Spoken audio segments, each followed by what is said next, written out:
great to be with you, and welcome to the next stage of Sales TV's development, which is here at Grenville Turner Studios in Cranfield University. I'm delighted to be here and delighted to be actually physically again with Tim here.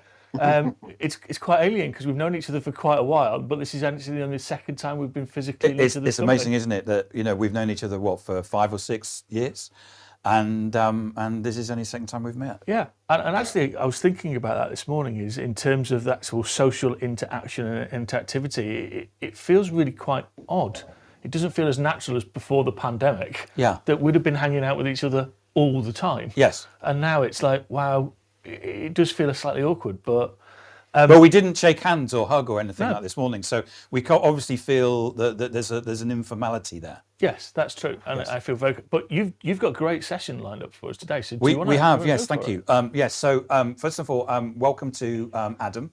Adam's dialing in remotely, and what we're going to be doing today is that we're going to be talking about the current state of the jobs market, how are job seekers seeing it, how are employers seeing it, and we've got a great guest, Robert Tearle, coming on to talk about that.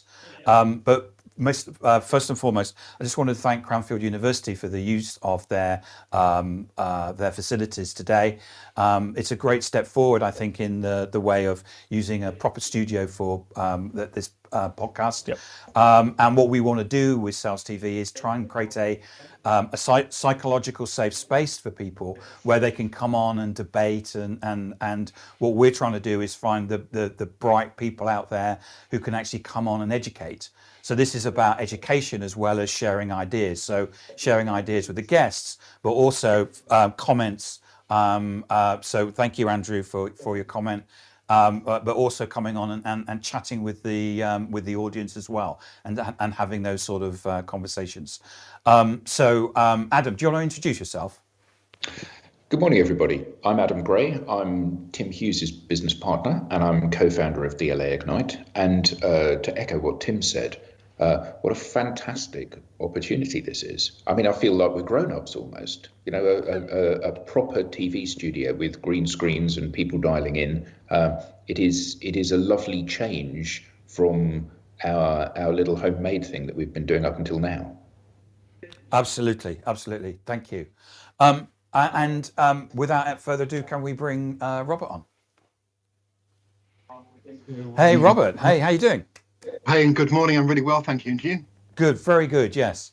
And Robert, do you want to introduce yourself? Yeah, so I basically, before I came into headhunting, I spent about 8 years selling sort of computers and what have you. And then for the last 25 years, I've been in the initially recruitment business, but now I'm very much a headhunter. And what I've done throughout those 25 years is effectively recruit sales leaders and salespeople, by and large for computer companies, but also into other areas as well, in B2B services and business process outsourcing and things like that.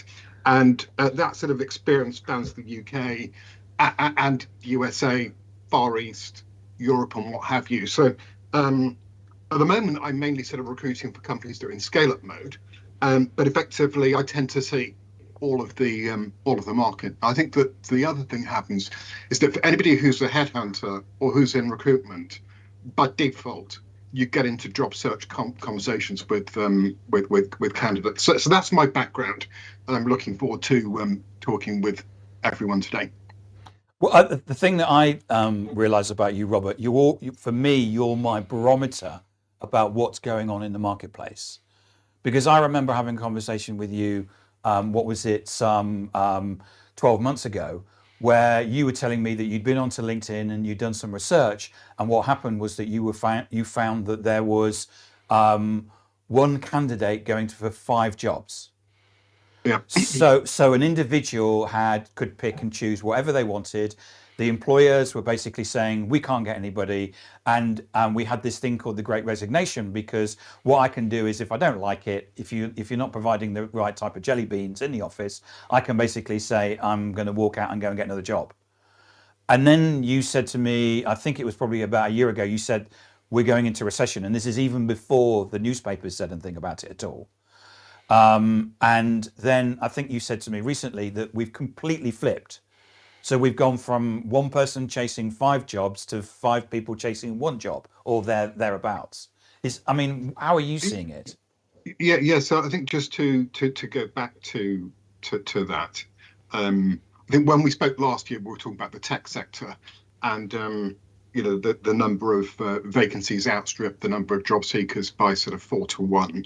Of course, you don't have to go and recruit somebody who's unemployed, and by and large, what I'm doing is recruiting people who are employed. But just coming back to the point, I looked at the figures this morning. Strangely enough, on LinkedIn, there's 35 million people with a LinkedIn profile in the United Kingdom, and effectively the total number of people working in the UK is 33 million. So it suggests that actually everybody in the UK who's working has got a LinkedIn profile, but not everybody in the UK who's working is actually relevant to use LinkedIn as a sort of platform, which really is for sort of professional and semi-professional types of people.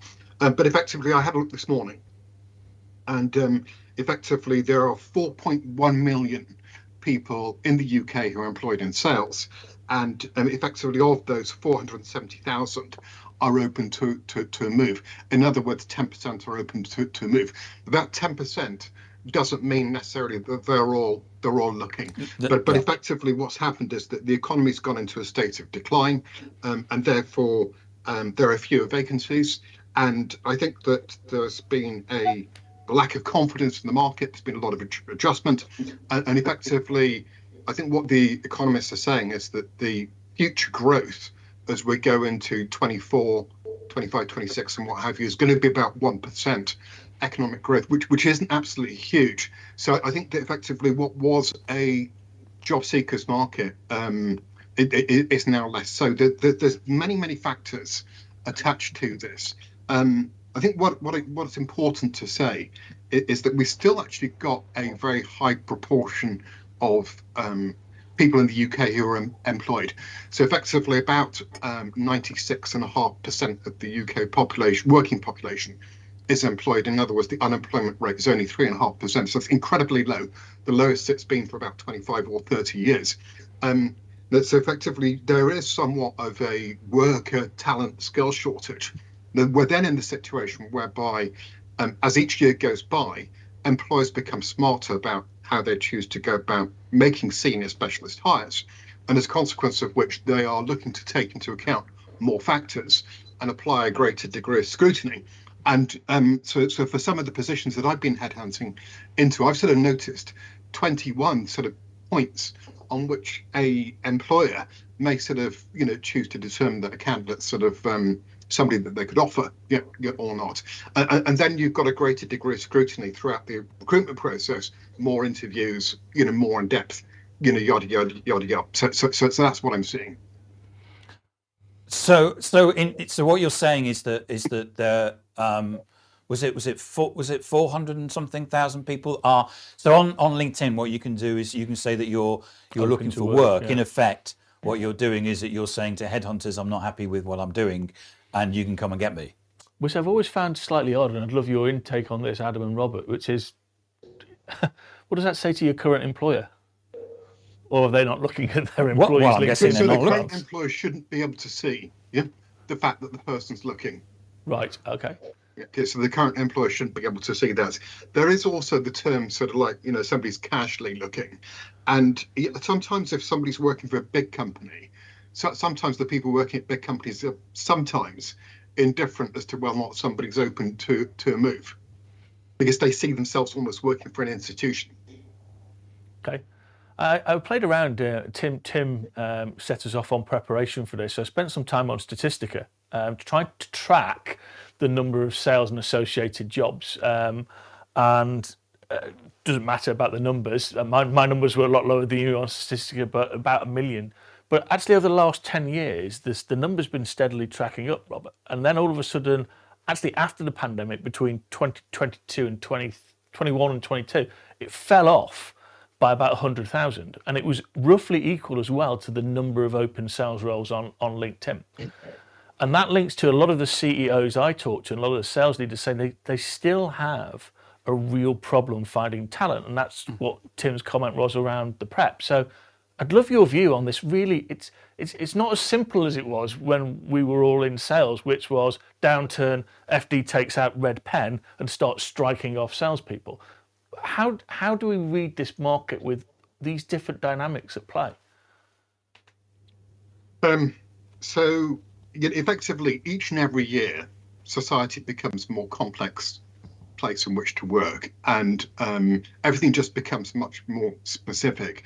And going hand in hand with that, employers take assessment of candidates become more and more specific. I think when you look at salespeople and sales leaders, employers may be considering some of the following factors when assessing people, and the list didn't used to be as long as this. I'll just share a few with you. Please We do. first Yes. of all got seniority. So is the person an individual contributor? Are they a manager? Are they a manager of managers? Are they a CRO stroke sales director? Are they determining their own strategy, or are they implementing somebody else? So that you've got the level of seniority. You've then got what's the emphasis of the role? Is it new business? Is it account management? Is it channel sales or whatever? And then you've got what's the product type being sold, and what's the market that people are selling into. And for the product type, often you'll have two levels of definition, not just one. So it might be that somebody wants somebody who's in the business application space, but a subset might be HR or marketing sort of apps. We then got the market that's being sold into, and that might be the financial market, and then they may want a subset that basically says it's investment banks. Yeah. So then we've got, sorry? I was going to say it could be financial services and insurance or something. Exactly, yeah. So effectively insurance to banking, two really quite sort of different things. We've then got the company size. So it's a lot of small company employers don't want people with big company backgrounds, and nor sort of vice versa. Yeah. And then we've got the value chain. So effectively, if somebody's selling a product that's got a ticket value of 5,000, that's completely different from selling an outsourcing contract that may have a value of 50 million or a billion, sort of even. So effectively, you've then got various nuances that are sort of taken hold, which are around. You've got sales operations, job types, and other sort of nuances attached to it. And then from an employer's perspective, they're in a situation whereby they will always be looking at the stability of the person and the track record of the person. And this is where it largely sort of falls apart. So from an employer's perspective, hiring isn't easy. If you've got a big brand name, ordinarily that's going to attract people to want to work for you, because a lot of people find that sort of appealing. But if a company's not got a recognizable brand name, it's more difficult to be attracting them in. So can you said you've got a list of things that people are looking at. Could you just quickly rattle through those, Robert? So you've got some other ones which I've not sort of talked about. So you've got a question as to, do you actually like the person? And in recent years, I think a lot of people have become very complacent with regard to how they present themselves to the market in every sort of way. But you've got a likability factor. And you can sort of, when you look at recruitment, you can say, there's three characteristics that somebody's got to possess, which is, can they do the job? Do they want the job? Will they fit in? And the will they fit in can be a cultural thing. But as much of that, it's a likability factor. Do they want the job? Is another sort of, characteristic. And then you've got a sort of salary match sort of dynamic. When I'm looking at people, effectively my job is to go and get the best of the best. That's what I'm paid for. I'm paid for A players, not B players, not C players. And so effectively, I will apply a set of principles that effectively look to mitigate risk from an employer's perspective. And you're kind of in the situation whereby if somebody's been working for a company for a long period of time, let's say 10 or more years, they are a higher risk factor than employing somebody who's worked in their most recent employer for 3 or 5 years. And then you can sort of look as to how long somebody been working, within a job. And often I'll count, the number of employers on a candidate's CV or LinkedIn sort of profile. But I think also flipping back to, we're here on SalesTV.live, and the reality is that we live in a world in which any sales professional, any sales leader if they're an A player, they're going to be using social media, and they need to be using social media, which means that they need a good, LinkedIn profile. Can I just jump in there as a tangent? Is you just touched on a really interesting point, and it's maybe my biases here, Robert, but I used to look at CVs and go, oh, stability, been there 4 or 5 years. I don't know your view, Tim, but now I look at younger people who are in companies for 18 months. But there's that balance, isn't it, which is between somebody that's been somewhere for 6 months, yep, and they could say, well, I went there and it didn't work for me. Or it could be ability, you don't know. And then someone who's been there for 4 years, or someone who's been there for 10 years. And there's always that balance, isn't there, Robert, between the tenure and that ability to work out where's as a candidate, where's the best point to leave, and go and get that next role, or am I too long in a job? But if you look at I look at a lot of millennial people on LinkedIn, and they've been somewhere for 6 months, 18 months, 12 months, 6 months, 18 months. And I don't know whether that was the market, or whether that's ability, or whether that's actually ambition. That's a really good point. You can't tell from a piece of paper. But I mean, Adam, bringing you in if we can, I remember a conversation which we had deep in the pandemic about actually how does a person make themselves more appealing and more attractive to have a customer conversation or any type of conversation using their LinkedIn profile? Well, I think, excuse me, I think that's a really interesting thing, isn't it? Because how you present yourself is markedly different, particularly if you're in sales, is markedly different whether or not you're looking for a job or looking for a customer. Because if you're looking for a job, you would tend to say, I'm a hard-hitting, aggressive, tenacious salesperson and nobody ever gets away from me. And an employer might think that's what I'm looking for, somebody that's a closer, although that's a little bit outdated and old-fashioned now. But equally, a customer or a prospect is never going to want to talk to you if you present yourself in that manner. So I think that there is this kind of approachable versus professional. The more professional, particularly in sales, the more professional you look, the less likely you are to be able to do your job, because you need to be approachable and friendly and a helpful resource rather than somebody that is a sales-focused, number-driven, overachieving, President's Club visiting, selling machine.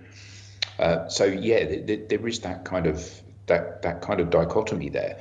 And I think that part of the challenge that people see in terms of how they present themselves on social is absolutely down to this, I'm not sure what is the appropriate way to present myself, because clearly I want to be making my number and achieving in my current role. But equally, I want people like Robert to see that I'm somebody that might be open to a better offer at a more prestigious company or another level of career development. So yeah, it is an interesting paradox in which salespeople who are contributing but are thinking they might want to move on and find themselves. So we've had this comment, which is that this person has submitted CVs to 50 companies but has had no answer. Now, we're going to get on to talking about what it is that we can do to look better to employers, but there's obviously an issue here somewhere where people are saying, or people are applying for jobs and not necessarily getting a response. Yeah, I think that's obviously, and I know people who've been in situations like that where actually they've found a role almost by accident by just having a conversation. Obviously that person's very proactive. That there may be something that's not quite standing out on that CV, which is tough. But yeah, I come back to that point that Adam's been making there around that balancing act. And I can remember a really good friend of mine who was head of recruitment for IBM. And 2009, he went and again, Robert, I'd love your feedback on this. He said, we're not in a global downturn. Everything's wonderful. And I went, are you kidding me? We're in the middle of the biggest financial crisis we've ever seen. And he went, yeah, but every CV I get, they're 150% a goal. So everybody must be doing fantastically brilliantly. Yeah, I couldn't argue with that. I had to kind of like giggle into my coffee when he actually said it. But that's true, isn't it? The credibility of your people on Salesforce is everyone is super successful, customer centric, and fantastic with, processes and colleagues. So how do you pick through that then, Robert? Well, do you mind if we just step back a second? Yeah. Because effectively what we were talking about is somebody making 50 approaches and not getting any responses. And the fact of the matter is that used to happen 25 years ago and still happens today. And I think is highly undesirable, very unpleasant for people who are looking for jobs. However, unfortunately, that is the way in which the world is. There are some things that people can potentially do to increase their sort of acceptance sort of rates. But first of all, I think let's just show sympathy to that individual, and also say to everybody who might be listening to this, if you're on the receiving line, please, acknowledge CVs. People are grateful. If it is that you simply say, read your CV, sorry, it's not the right profile. Wish you That's luck great with job advice, search Robert. going forward. So that being the first thing, I think we've got to be really sympathetic, particularly to those people who are unemployed in between jobs. I remember once upon a time, Tim either called me or dropped me in. He said, Robert, one of your postings have gone ballistic on LinkedIn. And I said, really? What on earth are you talking about? And he said, oh, it's like got 1 million views. I think it went up to 5 million views. And the posting was all about actually showing empathy to job seekers with regard to actually getting back to them, which just by the way, I'm in a situation whereby I'm probably up at 95%, 98% of the time that I get back to people. In some instances, I don't get back to people. It's not deliberate. Sometimes you can overlook things, or sometimes things can just drift on that you're sort of waiting to hear about things. But I think with regard to a lot of recruiters, what's happening is that the CVs are going into an organization. They're being read by people. People are so consumed. Most hours, particularly sort of the internal recruiters, who are often recruiting into an endless list of sort of jobs. And I remember somebody complaining that, they hadn't heard back about a job. And I remember seeing that actually one recruiter had replied back to somebody at 10 past midnight on a Sunday night. So anyway, look, that is what it is. But I think it's important to pick that up, Robert, because apart from the fact that there's a comment, it's clearly happening. And clearly happening still. And I'm going to say something controversial. I haven't got my glasses on, but I suspect I think I can see, and I think that person's black. And I wonder whether there's racism there in the recruitment process. And I hopefully there isn't. I mean, what do you think? Do you see discrimination going on in terms of ethnicity, religion, age, etc.? Sorry to spring a controversial question on you. Yes. We've got to age, yes. Yes. With regards to religion, less so today than it used to be in the past. I mean, don't forget, if you go to London and you're in the city of London, you look around you, the chances are that probably 60 or 70% of the people that are in London weren't born in this country. I'm not talking about what colour they have or whatever. They may be Chinese, they may be French, they could be anything. But effectively, the bottom line being, and I think if you look as to the papers this morning, Kemi Badenoch, was sort of featured. Suella Braverman, you got female leaders, or British sort of British colour, in power. I think much less. So. You look at Rishi Sunak, and we got some fantastic, sort of coloured people. I think that there are more sort of, I just use the term British Indians in a lot of sales jobs than there are British Africans. And I often think, why is that? And I think that we all need support to be brought on in life. I think that we're sort of in a situation whereby the age issue, age discrimination is as prevalent today as it was sort of 25 years ago. And you're kind of in a situation whereby if you're a 60-year-old CEO or a 60-year-old CRO managing a large sort of team, you're kind of in a situation whereby that experience is going to go in your favor.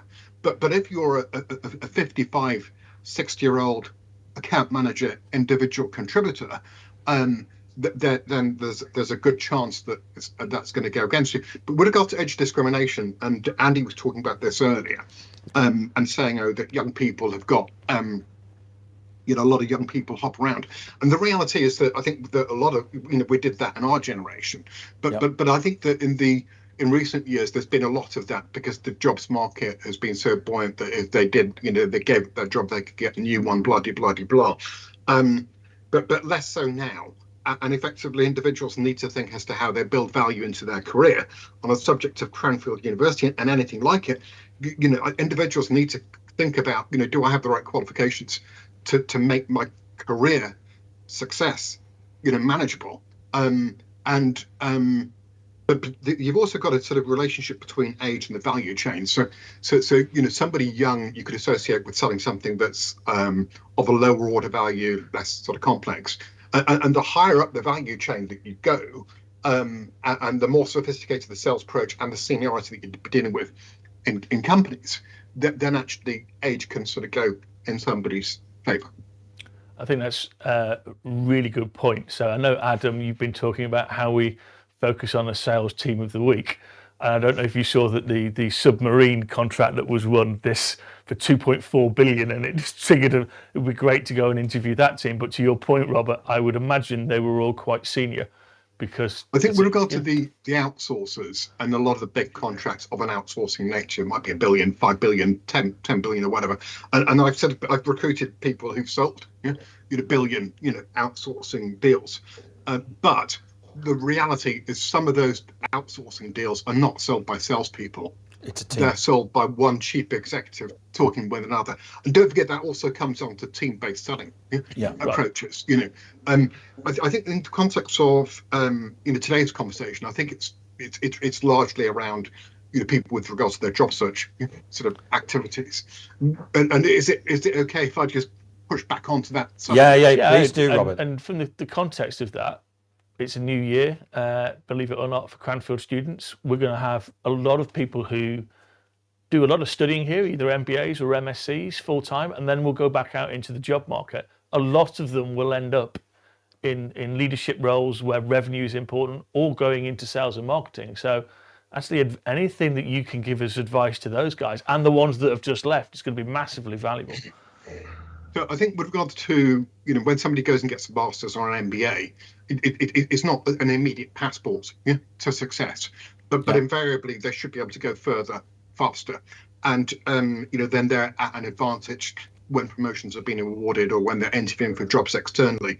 If one person's got a master's and others got another one hasn't, then that could make a difference. And they're going to be, if they've had the benefit of that education and that insight, they're going to be more convincing in the way in which they operate, within a company. So I want to come back to this. Yep. There's a lot of people, from said they go and get a degree in geography, they go and get a degree in history, and then they come into the world of work and they come into the world of selling, and most people want to sort of be progressive.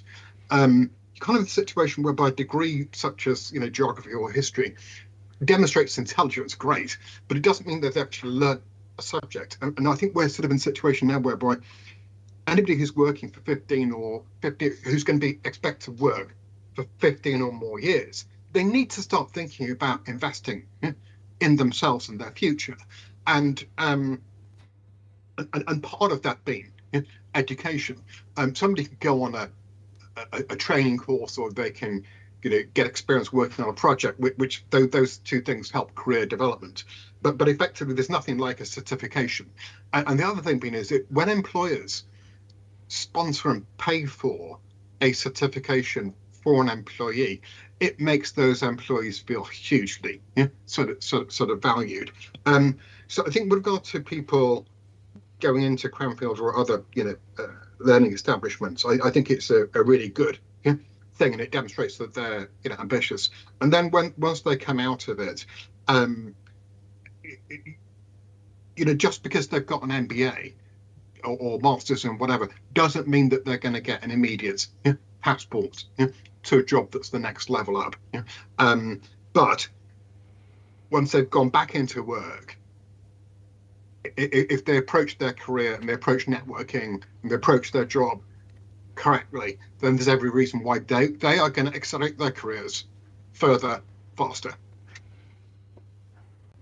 Tim, and also improve their long-term jobs. Anyway. Yeah, no, I think that's absolutely spot on. Tim, have you got any more comments from the audience? Jess Flack, who is a great contributor to us in the audience. Do we see discrimination changing with returnships? I don't know how much you deal with that, Robert. Well, basically, you're talking about internships. You're talking about, basically returnships. Returnships would be someone coming back from maternity, I believe. Why would there be discrimination for a black or white or whatever colour, size, denomination? Well, hopefully there isn't because of the law, but I do think there is a bias in salespeople, sales leaders, because they are predominantly white male, and I think that you can't shift that bias, and it's wrong. The ISP years ago did some work with EY looking at diverse sales teams. And found with age, gender, and ethnic background, the more diverse you were actually 7% more profitable. So it's proven, but we just look at things and perhaps I don't think it's an employer's bias. Okay. I think they're just in a situation whereby there's a shortage of talent, and effectively, to employ more women, you need more women coming into the workforce who gain experience, blah blah blah blah. So you're in a situation whereby I think historically women, in the past, they didn't have the same opportunity to come into work as they do today. Yeah. So today it's much more open, much more accessible. But effectively, organisations are very, very pro, women. And I think that the other thing being with regard to selling and women, women are more emotionally intelligent than men. And therefore, it's great to have them in meetings, and it's great to have them in leadership positions. And effectively, emotional intelligence in leadership situations, basically, leaders who are rich in emotional intelligence are 40% more successful. And sales teams who proactively apply emotional intelligence in the way which they approach their work have been seen to sort of like increase sales by sort of 50%. I went off track slightly on that. What we were talking about was accessibility for the workplace for for women.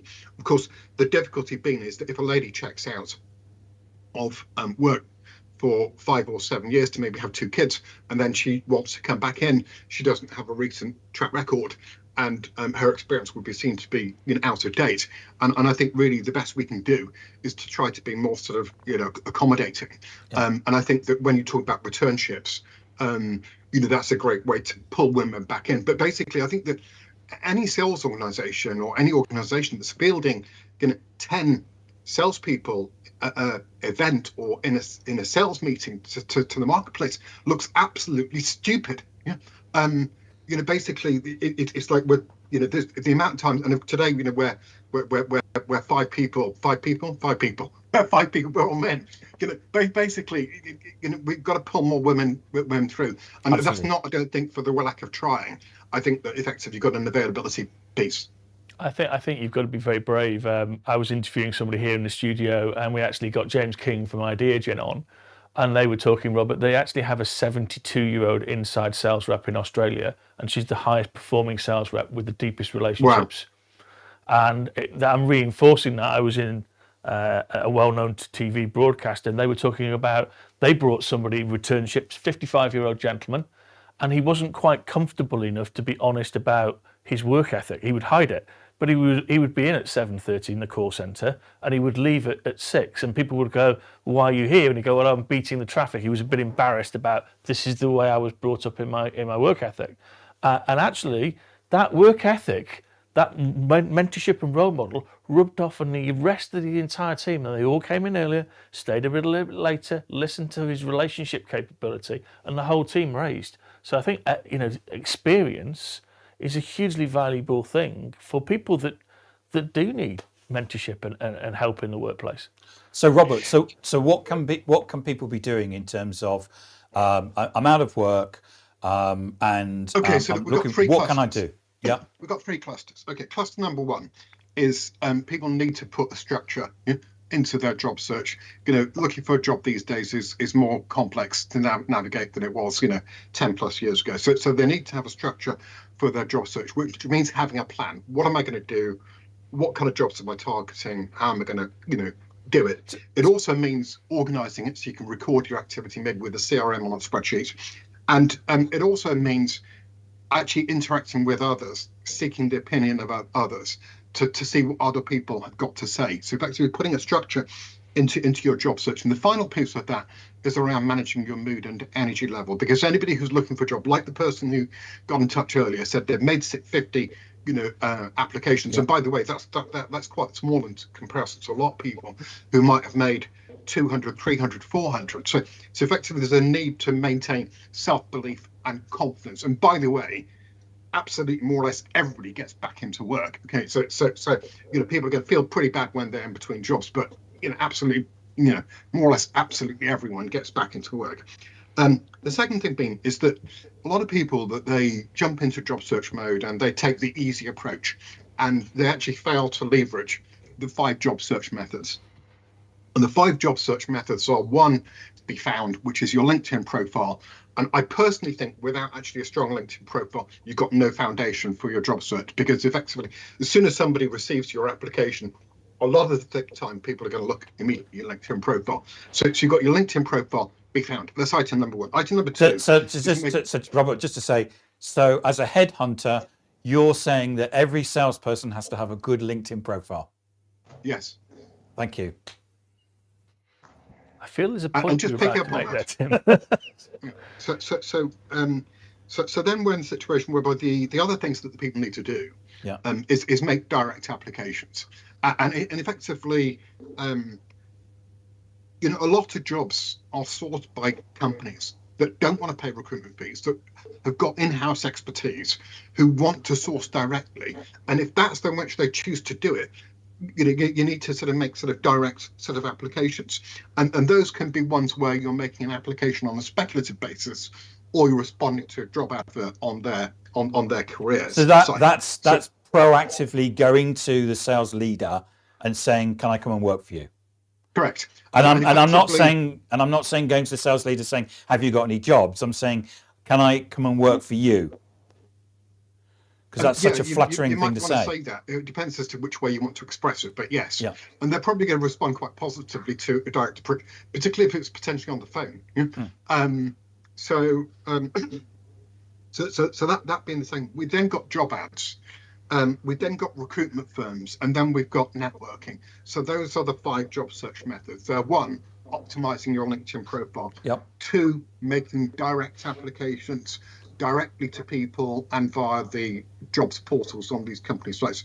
3, using job adverts, applying to job adverts on LinkedIn or whatever the sites are.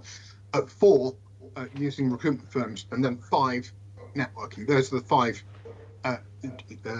methods of finding a job.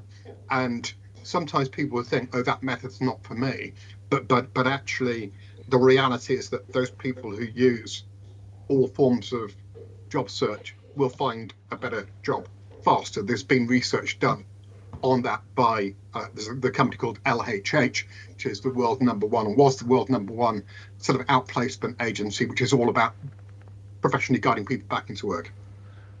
What was slightly alarming that when Robert said have a really good profile, that Adam started writing down. Then I saw. So, in fact, the thing that I wanted to wind us back to was that Robert said one of the things is that you've taken your BA in geography, and that shows a level of intelligence. But for people that are planning to be in a job for 10 or 15 years, they need to continue to invest in themselves. And the idea that you would have ongoing, more focused training and learning around what it is that you're doing in role, particularly if that is certificated by an external body and supported by your employer, is an incredibly valuable thing for you as an individual, but also to bind you to the employer because you feel some sense of duty because they've helped to educate you and they've footed the bill for that. I was thinking to myself, if only there was such a training thing for salespeople, something which was really pertinent and was was certificated by a professional body. And I'm delighted to be on this journey with you guys. It's very generous of you to mention that. And I'm just delighted because I actually did a geography degree, so I thought you were going to stop at it normally shows some level of intelligence, but not in your case, Andy.